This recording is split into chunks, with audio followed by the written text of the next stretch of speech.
Magandang araw sa inyo mga kaibigan. Itong ating almusalita sa araw na ito, October 26. Ang ebanghelyo natin ay Luke 13:1-9. Sabi ni Jesus, "A man had a fig tree growing in his vineyard, and he came looking for fruit on it, but found none. Then he said to the gardener, 'Look here, for 3 years now I have been looking for figs on this tree, and I have found none. Cut it down. Why should it continue to deplete the soil?'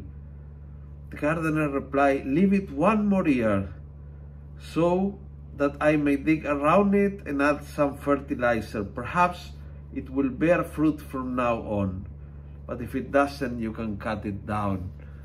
Si Jesus po itong gardener na nakikiusap sa Ama para sa aking, para sa iyo, siguro. Ama, bigyan mo siya ng isa pang pagkakataon na siya ay magbago, magseryoso sa kanyang pananampalataya at mamunga ng sagana. Kunting panahon, Lord, para seseryosuhin niya yung mga bunga na hinihintay mo ng serbisyo, ng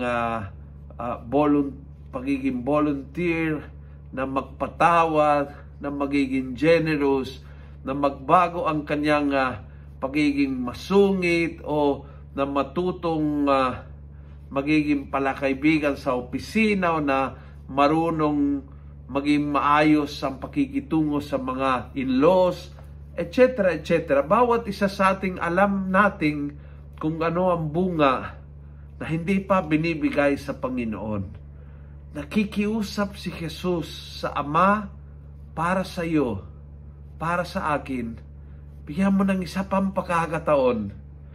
Bigyan mo ng isang chance na seryosuhin ang kanyang pananampalataya, na magbago ang kanyang ugali at pananaw sa buhay, at na mamunga ng sagana.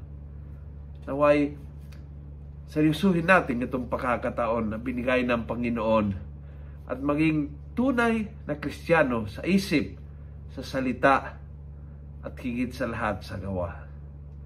Kung nagustuhan mo ang video ito, pakiusap, pass it on. Punuin natin ang good news sa social media. Gawin natin viral, araw-araw ang salita ng Diyos. And God bless.